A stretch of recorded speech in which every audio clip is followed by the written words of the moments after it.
नमस्कार। आइए आज हमें देखना है अज्ञे, जो कि हिंदी के बहुत ही प्रसिद्ध लेखक, विद्वान, कवि माने जाते हैं। और अज्ञे जो कि परीक्षा उपयुक्त दृष्टि से ये बहुत ही महत्वपूर्ण है। इन्होंने हर विधा में अपनी प्रतिभा को दिखाया है, हर विधा में इन्होंने ख्याति प्राप्त की है, जैसे कि कहानी, काव्य संग्रह, निबंध, यात्रा वृत्तांत, डायरी लेखन, पत्रिकाओं का संपादन इत्यादि कार्यों में इन्होंने सफलता प्राप्त की है। तो आज हमें देखना है इन सभी विधाओं को कि इन्होंने कौन कौन से कहानी संग्रह लिखे हैं, कौन कौन से काव्य संग्रह लिखे हैं, इनके निबंध क्या हैं, यात्रा वृत्तांत क्या हैं और नाटक क्या हैं। ठीक है, तो आप वीडियो में अंत तक जरूर बने रहिएगा। चलिए शुरू करते हैं अज्ञे के बारे में। अज्ञे का जन्म हुआ था 1911 में, इनकी मृत्यु हुई थी 1987 में। ठीक है, ध्यान रखना कि अज्ञे का जन्म कब हुआ था, 1911 में, और इनकी मृत्यु हुई थी 1987 में। इनका पूरा नाम है, अज्ञे का पूरा नाम क्या है, सच्चिदानंद हीरानंद वात्स्यायन अज्ञे। ठीक है, इनका पूरा नाम है सच्चिदानंद हीरानंद वात्स्यायन अज्ञे।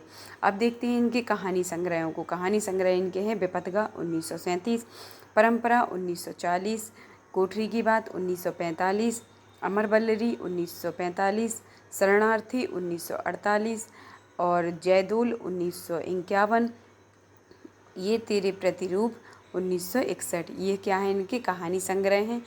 अब देखते हैं इनके हम काव्य संग्रहों को या कविताओं को। ठीक है, कविता भी कह सकते हैं और इन्हें काव्य संग्रह भी कह सकते हैं। तो चलिए फटाफट इनको भी देख लेते हैं। भग्नदूत 1935, चिंता 1942, इत्यलम 1946, हरी घास पर क्षण भर 1949 और बाबरा अहेरी 1954, इंद्रधनुष रौंदे हुए 1957, हरी घास अरी ओ करुणा प्रभामयी 1959, आंगन के पार द्वार 1961, कितनी नाव में कितनी बार 1967, क्योंकि मैं पहले सन्नाटा बुनता हूँ। ये क्या है, इनका काव्य संग्रह है।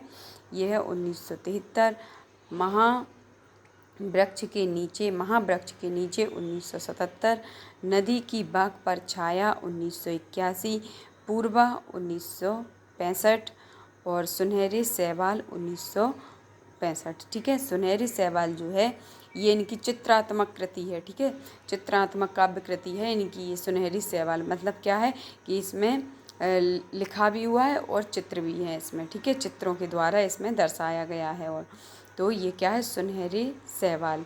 अगर पूछा जाए आपसे क्वेश्चन कि कौन सी कृति इनकी चित्रात्मक है, तो वो है सुनहरे सैवाल। ठीक है, चलिए देखते हैं इनके निबंधों को। इन्होंने कौन कौन से निबंध लिखे हैं। तो इनका पहला निबंध है त्रिशंकु 1945, आत्मनिपद 1960, अद्यतन 1971, सब रंग और कुछ राग 1956, आलवाल 1971, लिखी कागज कोरे 1972। ये क्या है, इनके निबंध हैं। निबंधों को एक बार और देखते हैं।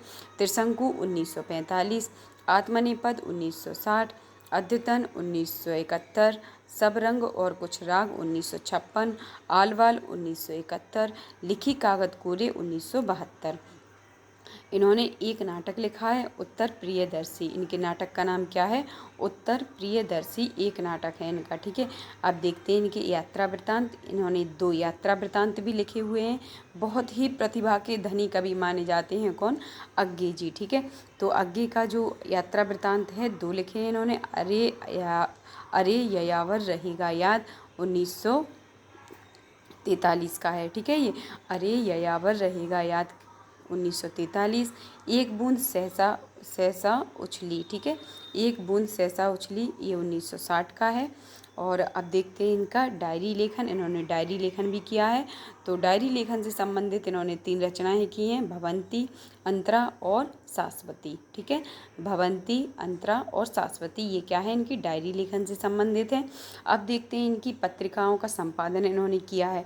ठीक है, तो सैनिक, दिनमान, प्रतीक और विशाल। ठीक है, सैनिक पत्रिका, दिनमान, प्रतीक और विशाल भारत, ये क्या है, इनकी पत्रिकाओं का संपादन कार्य इन्होंने किया है। ठीक है, अन्य देख लेते हैं इनके उपन्यासों को हम कि इन्होंने कौन कौन से उपन्यास लिखे हैं।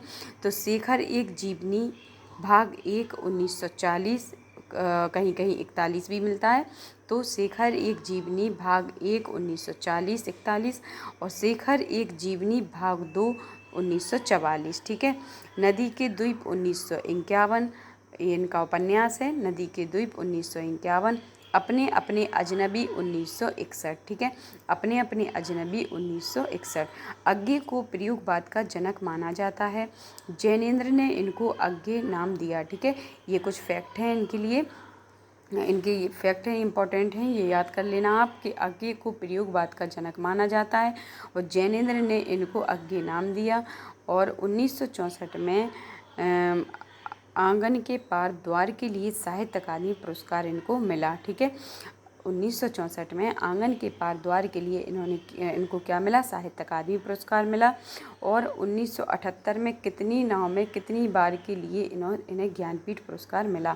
ये बहुत ही प्रतिभा के धनी लेखक थे, तभी तो इन्हें देखो ज्ञानपीठ पुरस्कार भी मिला है और साहित्य अकादमी पुरस्कार भी। 64 में आंगन के पार द्वार के लिए इन्हें साहित्य अकादमी पुरस्कार दिया गया और 1978 में कितनी नाव में कितनी बार के लिए ज्ञानपीठ पुरस्कार मिला। ठीक है, और तार सप्तक के बारे में आप सभी जानते ही होंगे कि तार